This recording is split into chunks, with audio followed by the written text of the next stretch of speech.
The College Corner is headed to Oxford. Stop by their new location in the Oxford Commons off Sisk Avenue. They'll have 4,000 square feet of Rebel gear ready for your trip to the Grove. On your next trip to Oxford, stop by the College Corner or our other great locations in Ridgeland and Flowood. Hats, shirts, polos, pullovers, sweats, t-shirts. College Corner has it all. And as always, you can visit us online at collegecornerstore.com. That's collegecornerstore.com. The College Corner, where your game day apparel meets.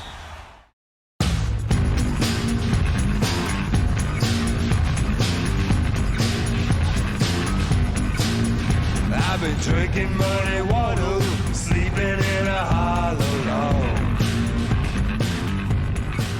Welcome in to Daytime Fireworks, presented by College Corner. I am your host, Zach Berry. Joining me, as he always does, Mr. David Brandt, the Associated Press, out there in lovely Arizona.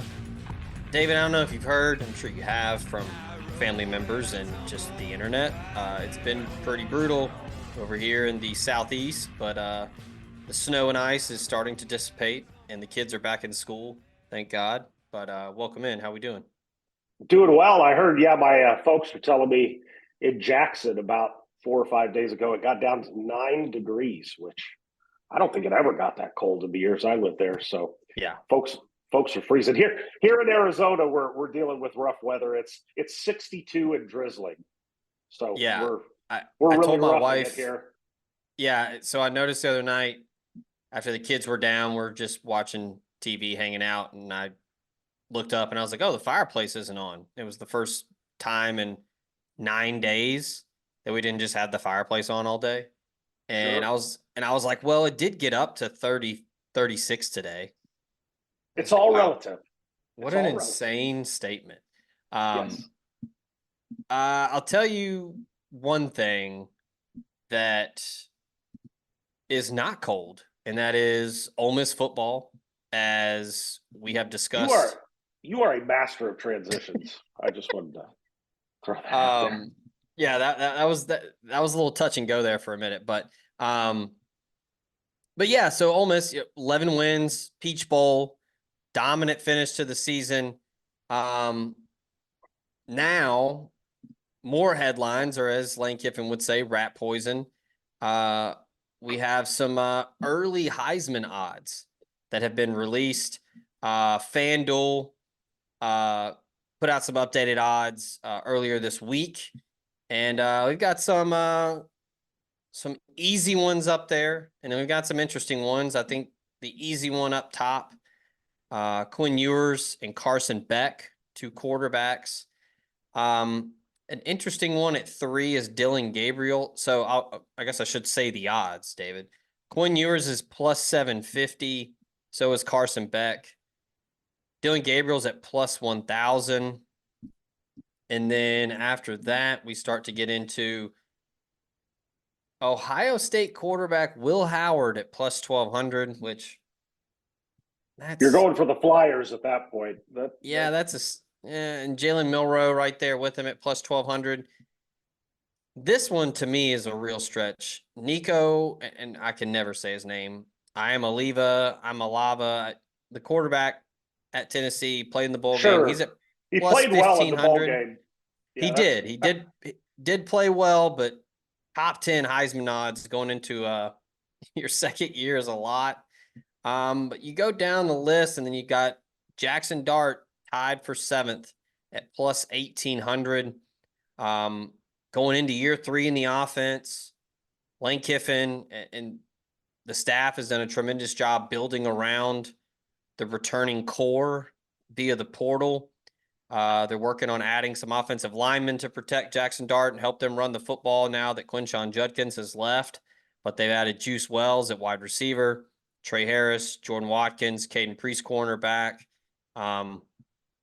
I don't know. I think that's probably about right where he's at. But, if we're going to, crank up the Heisman campaign for Jaxson Dart in January, what's kind of your feel on, his positioning in this, Heisman race? I actually that hasn't like begun yet. Right. Well, obviously, but I like his positioning honestly because it feels realistic. You know what I mean? Like, it doesn't Yeah. feel like he's overhyped. It doesn't feel like he's like, oh, I get no respect. Like, I mean, he's getting some respect. He's a, top 10 in the early Heisman odds. I think that's very fair. And I think, we've seen over the years that the Heisman Trophy is usually a quarterback award, and B, usually kind of a team reward as far as how good your team is. That's not always the case. Obviously, Jaden Daniels, LSU had a few stumbles this year, and Jalen Daniels was just so awesome it didn't matter. But I just like that because I've gone back to this year a couple times, but it's just because I see a lot of the similarities. But remember, Jevin Sneed, when the Heisman odds came out, was way up there, and it was basically just on the strength of like 2 or 3 really good games late in the year, and it felt super aggressive, kind of like you were talking about with Will Howard or somebody like that. But with Jaxson Dart, it doesn't feel. I don't think the expectations mean anything because I think they're very realistic and they already have those expectations. So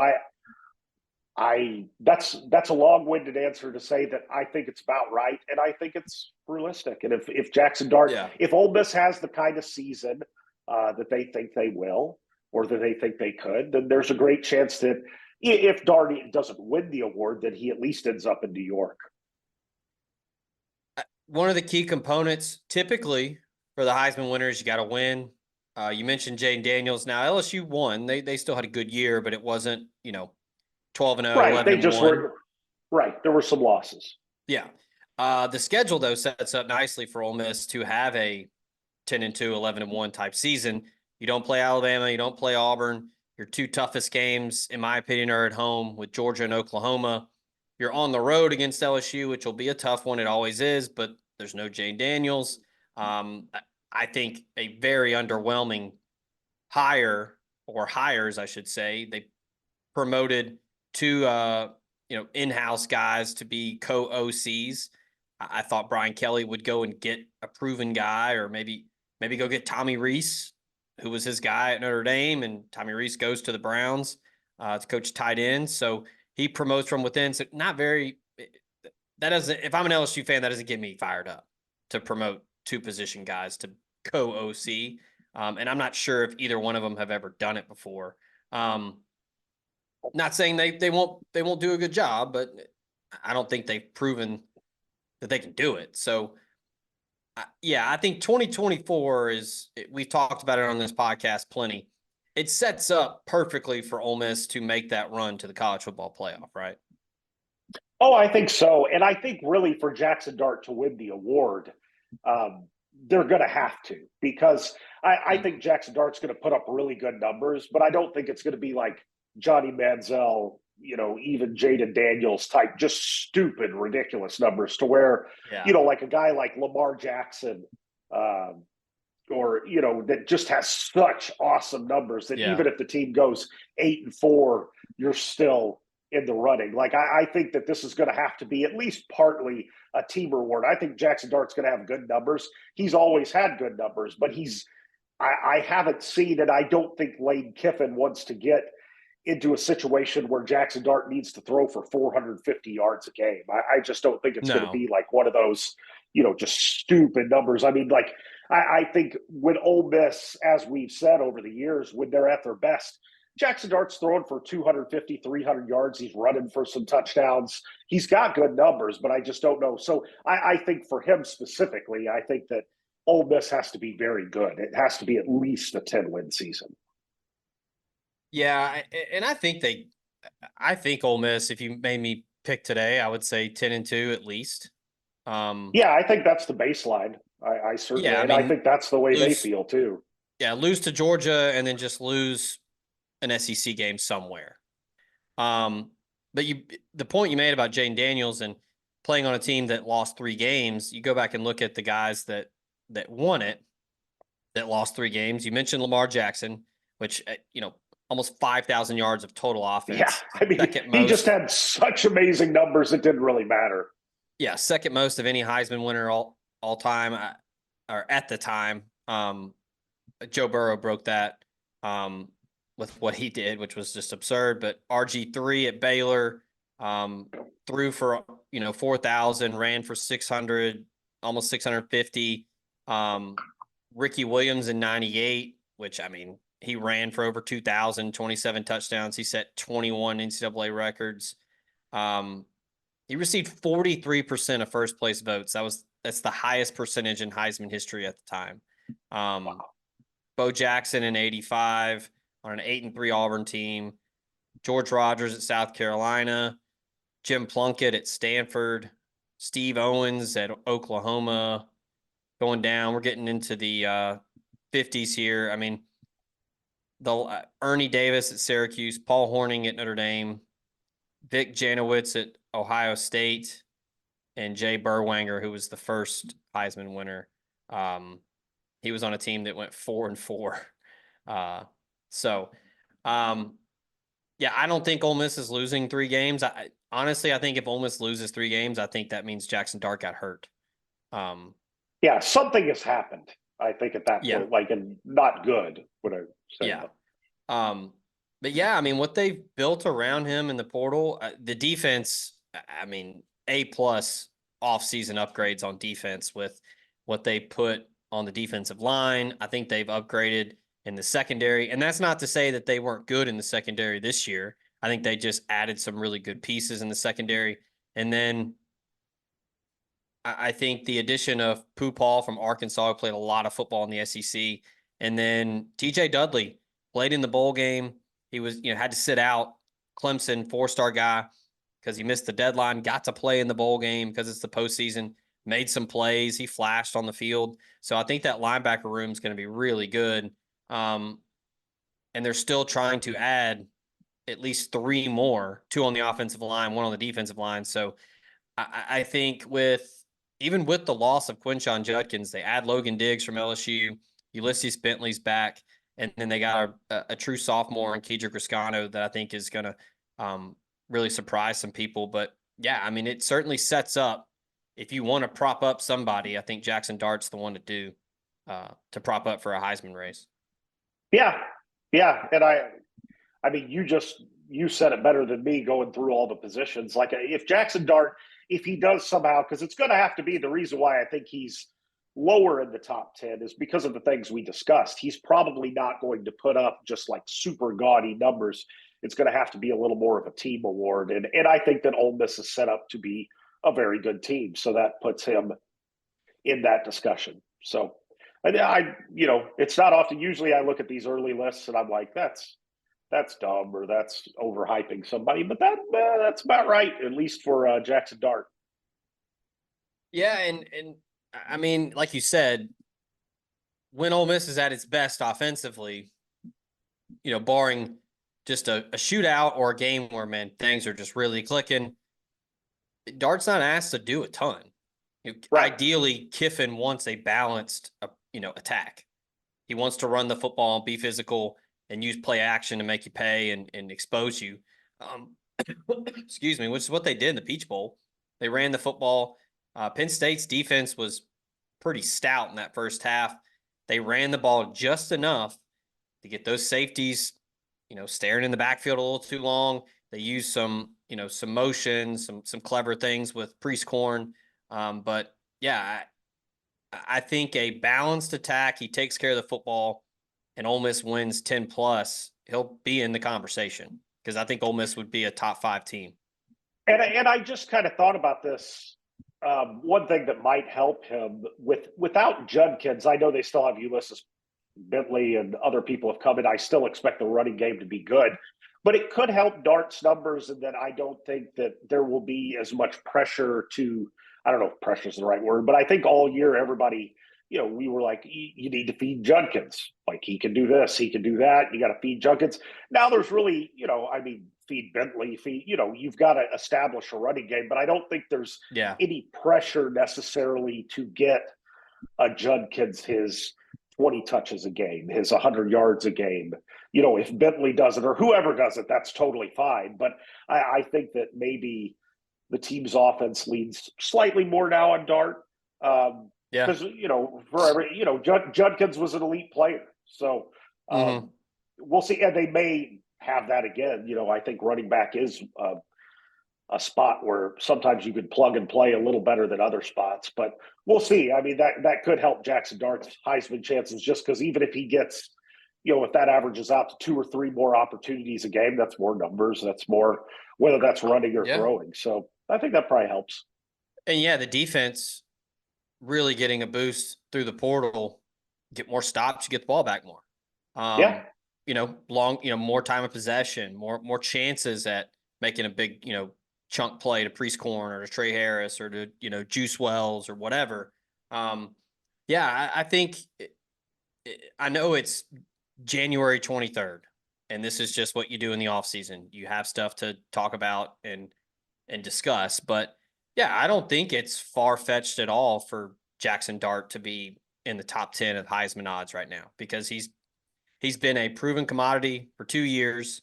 And I think with what's coming back, because again, I think you're going to have a third year of Ulysses Bentley in the system. It'll be Dart's third year, Jordan Watkins' third year, Trey Harris's second year, Priest Corn's second year. And if, somebody like Juice Wells, if his foot's healthy, if he's good to go by the time conference play starts, I don't see how the offense, barring an injury to, somebody on the offensive line, I think they're going to be even better than they were in 2023, which is crazy to say because Judkins is gone. Yeah, we've sang Lane Kiffin's praises of being a guy that is, critical of the transfer portal sometimes, but is going to use it. And they've certainly done it to replenish and get their team as good as it can, pretty much as good as it can be going into 2024. Are you looking at cutting your health insurance premiums by as much as 20 to 30%? Are you aging into Medicare and need help finding a Medicare supplement plan?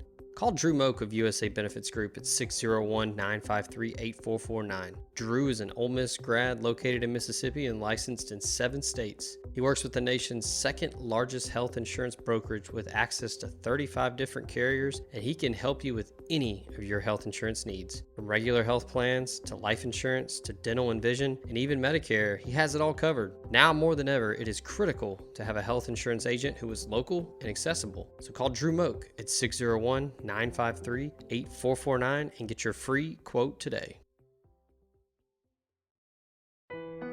Cooler temperatures are right around the corner, and as I like to say, it's the perfect time to play a round of golf.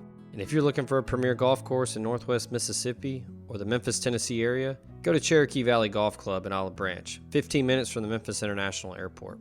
With those cooler temps, you might want to stay warm and comfortable on the course this fall. Go in the clubhouse and check out their new selection of outerwear from Travis Matthew and FootJoy, including FootJoy's new lightweight hoodie. This 18-hole par 72 course includes 4 sets of tees to accommodate all players and has 11 lakes, 52 bunkers, and the wide Zoysia fairways and extra-large Champion Bermuda greens and clean roughs make for an excellent opportunity every single time to post a number. If you need a premier golf experience in the Mid-South, go to Cherokee Valley Golf Club. Call them at 662-893-4444 or check them out olivebranchgolf.com. This podcast also comes to you thanks to Bluff City Advisory Group, Memphis's leading team of finance professionals who can provide advanced assistance with financial planning, pension, and qualified plan support, and business and estate planning strategies as well. Former Ole Miss Rebel and founding partner Ben Still, along with his elite-level customer service team, make it their goal to help you meet the ongoing demands of your financial needs. Learn about this and more at bluffcityadvisory.com. Last thing here on football, talk a little basketball as we close the show, but just some coaching carousel things. Kalen DeBoer at Alabama, and then Jim Harbaugh looks like he's heading out your way, out to Los Angeles to take over the Chargers. As I saw that earlier today, Aaron Wilson of the Houston Chronicle, or he worked for the Houston Chronicle, Baltimore Sun. He now works for a news station in Houston. reported that Harbaugh could be going and could be taking his defensive coordinator, Kevin Minter, with him. He's been in the NFL before, had success with the Niners. How do you think he translates now to the NFL game? Because I think you saw what the hire that the Titans made, Brian Callahan. And it was a good piece in The Athletic about the importance of, you really need to be an offensive-minded guy to succeed right now. You got to be able to throw the football. It's not really Harbaugh's thing. Michigan won a national championship on the backs of physicality on both sides of the ball in the trenches and running the football. How do you think he potentially, translates to the NFL in 2024? I think honestly, on the field, like as far as just scheming, different things like that, he'll be fine. I think he adapts. He's shown the ability to do that over his career. I do think he is a better fit for a college program just because, and this is from afar, and just hearing things here and there. I think his kind of shtick, I don't know if that's the right word, I don't, but can kind of wear thin after a while. And at the college level, you're rotating players through every 2 or 3 years. So about the time they get tired of your shtick, they move on. And I think that works really well. And I'm not even saying Harbaugh's shtick as it is. I can't even really define it, but whatever people are talking about, I'm not even saying it's bad. I'm just saying that from what people have told me, that after 2 or 3 years, and this goes for a lot of people, my wife would probably say, but after a few years, like people can wear on each other. And I think, Harbaugh, I think in that college scheme, that was just a good fit for him because I think he could turn over his roster every few years. And in the pros, that's a little harder to do. So I think he'll be fine. I think he's a good football coach. The Chargers, obviously, with Justin Herbert and all that thing, there's going to be a lot of pressure, but I mean, Harbaugh's used to that if that's where he ends up going. So I honestly think on the field, he'll be fine. He'll find ways to adjust, make the right hires around him, that sort of thing. I'm just more interested to see, it's just different. I mean, we've seen it all the time. There's very few coaches, Pete Carroll among them, who is able to make that transition and deal with, college kids, as we call them, and then grown men, who are sometimes in their early 30s. It's just different. And so we'll see what happens, but I think Harbaugh will be okay. Yeah. I mean, we obviously saw the best to ever do it in college. Nick Saban couldn't do it in Miami. Right. Yeah. Spurrier. Yeah. Yeah. Spurrier. And I mean, sometimes it's situational and different things like that, but it's just a different. Well, what was the Miami thing? If, they draft Drew Brees, was that the whole what if game with Saban at the Dolphins? Wasn't that? Sure. Well, yeah. And I mean, a lot of it is, especially in the NFL, well, college too, but if you have a quarterback, that really helps in your development. It can make you a very smart coach, but yeah, it's just coaching's hard. And there is a difference between the NFL and the NCAA, just how much time you can spend around the players, how much you enjoy, if recruiting is your thing, if being a leader of men appeals to you. Jim Harbaugh always has come across as one of those guys, a little Hugh Freeze-esque, and Houston Nutt, the helping people, helping. I just want to help them. A lot of guys in the pros don't need help anymore. They're grown. They have wives. They have children. They want to play football and they want to be successful at football. They don't need the people helping business. So anyway, I'll be interested to see how that works out.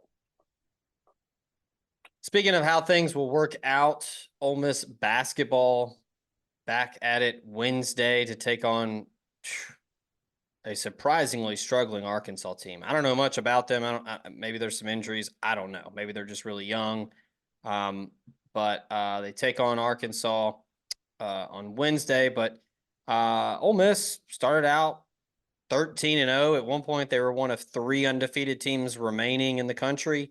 Won its first 3 SEC games, 2, and then Now they've gone on a skid of they've lost a couple on the road, pretty tough fashion. But what's been kind of your early read on this team? I know the two teams that they were blown out by are two tournament teams. They're top 10 teams in Tennessee and Auburn. But as far as early returns on Chris Beard and Ole Miss basketball, what do you think? Well, I mean, I think just overall, you've got to be, it's been a tough week or two. But like you said, these aren't just tournament teams. These are arguably top 10, top 15 teams. I mean, to me, it's been more of just a tough schedule the first couple of weeks. And yeah, you would have liked to see Ole Miss be a little more competitive, particularly in that Auburn game. But those are tough places to play. Those are good coaches.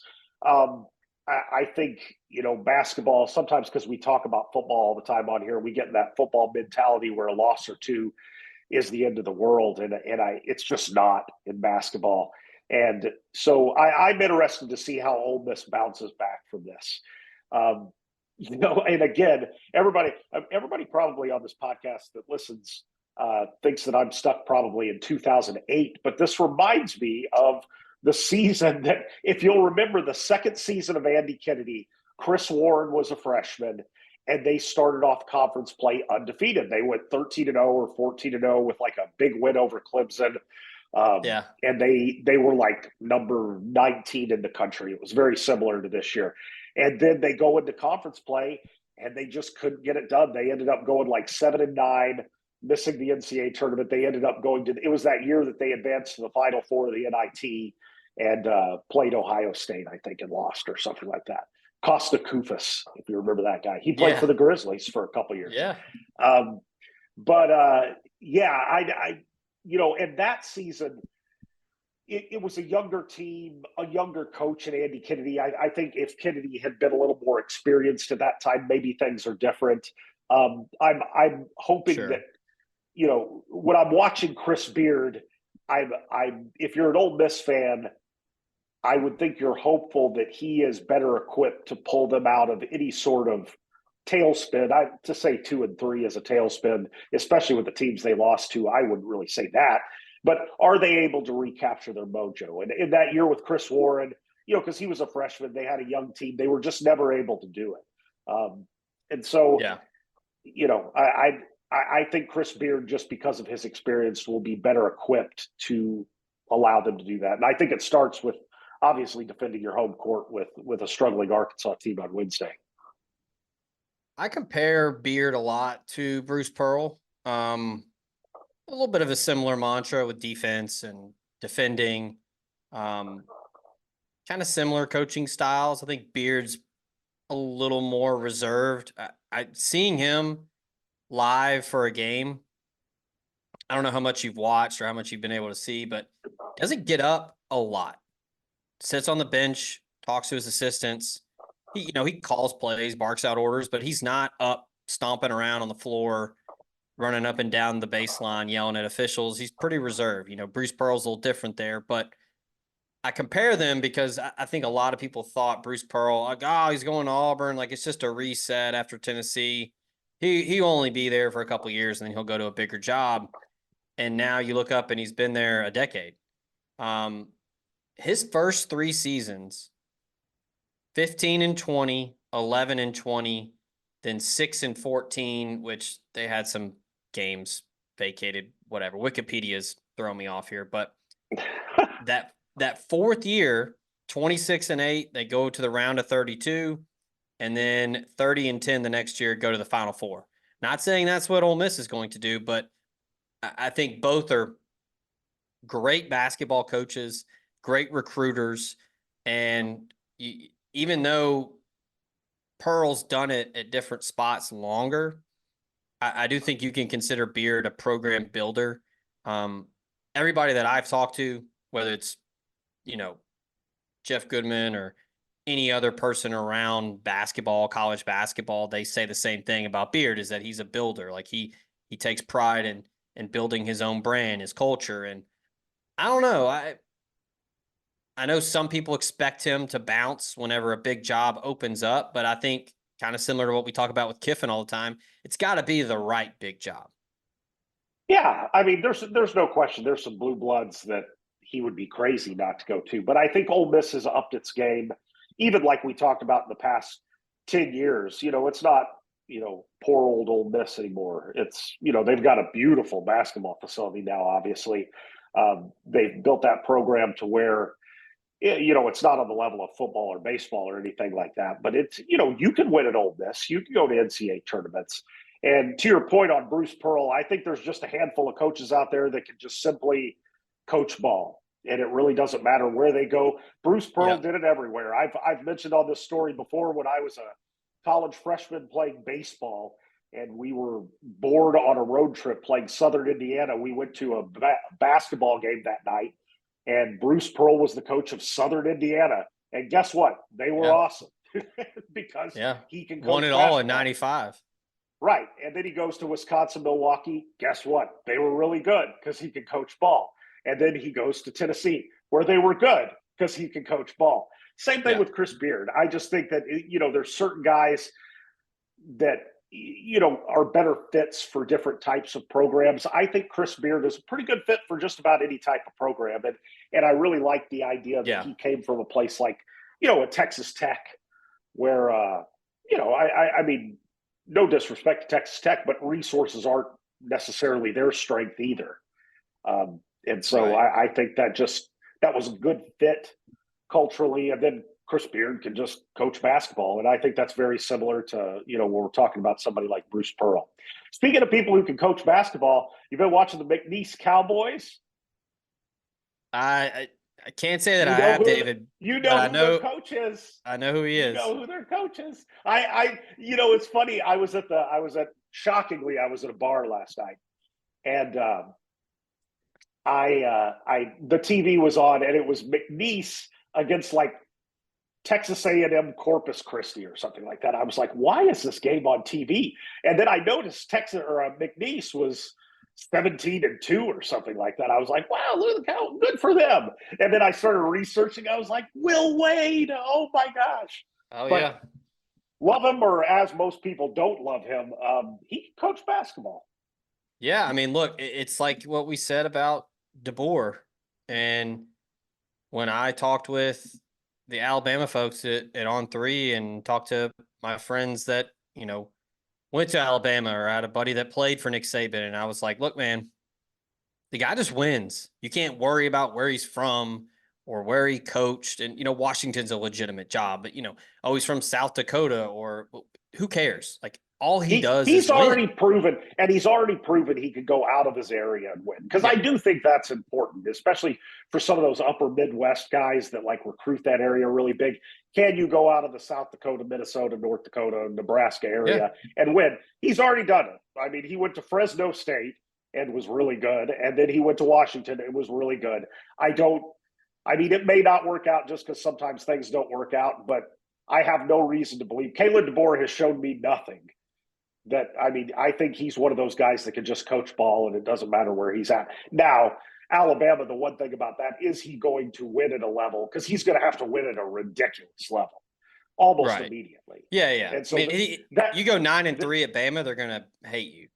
Exactly. And like, I really don't think Kalen DeBoer is going to go 6-6 anytime soon. Now, do I think a 9-3 season might happen? Yes. And how will Alabama's fan base handle that? Which my first guess is not well. But anyway, I think that there's similarities in that some guys can just coach, and I think Kalen DeBoer has showed that at this point. You can see Chris Beard get after it and coach as Ole Miss will take on Arkansas. That is Wednesday night. I believe tip is at 8:00. I'm checking to make sure that is Central Time. I believe so. ESPNU. Again, great opportunity for Ole Miss. I think this is the road diverges type game for Ole Miss, because Arkansas is really struggling, and Musselman's a good coach. I mean, you talk about guy can coach ball, love him or hate him, think he's a weirdo. He can coach, and they're going to have talent. So back home, You know they're going to want a big crowd. I think students are back. I know the weather's been terrible, but classes are back on Thursday. So Wednesday night, no better time than to go out and have a good time before you just pick up your syllabus on Thursday, right? That would be my course of action if I were a 20-year-old. Yeah, Arkansas just 10-8 and 1-4 in the SEC. Ole Miss 15-3, 2-3 in the SEC. Excuse me. I did see Ole Miss is now on the bubble person bracketology. Yeah, no, the thing that impresses me most about the SEC, we're talking about a Arkansas team that's 10-8, 1-4 in the SEC, and still not a terrible basketball team. And I really I give some credit to, I mean, before even Greg Sankey, Mike Slive. Remember, there was kind of a come to Jesus meeting in the SEC about 2013 or 14. The league was terrible.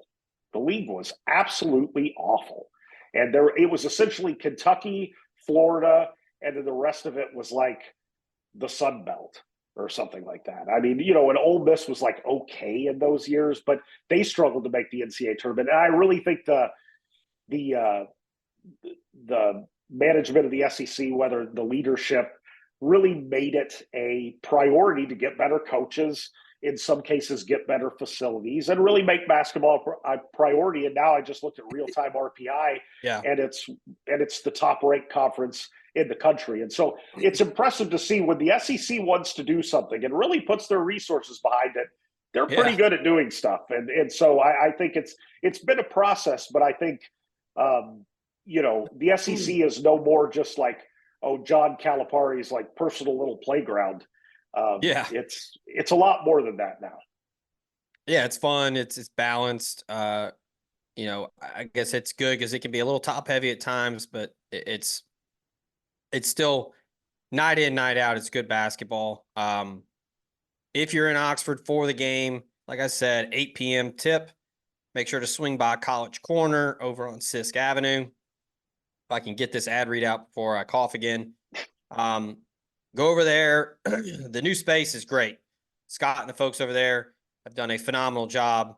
Huge space. They've got Ole Miss stuff. They got Realtree. They've got polos, shirts, hats. They got supplies for the Grove. If you want to try to maybe steal some deals on some tailgating supplies in the off season, go over there and get you that. If you can't make it to Oxford, but you still need to get you some new merch, go to collegecornerstore.com. Use promo code SharkFest for 10% off of your purchase before you hit that checkout button. So appreciate College Corner powering the podcast here. Another daytime fireworks with my buddy David. I was trying to help you out. You're like a catcher that got hit on the cup with a low pitch. I was like the umpire. I was trying to sweep the plate for you. I was like, he's struggling. Struggling. Maybe I can get him. I ran out of time to sweep the plate. I was like, I can't say anymore. I'm helping. You go out and talk to the pitcher, check the ball right, bag. Exactly. I'm trying. I'm doing everything. I'm doing veteran moves. Give my boy Zach some more time. I'm fighting. I'm bobbing and weaving. But yeah, big ups to College Corner for powering the show here. We appreciate them. We appreciate you, the listener, for tuning in. Stay locked in at omspirit.com. We'll have basketball coverage, transfer portal, all of that and more. Until next time, David, appreciate you, buddy. Absolutely. Always fun. All right, we out.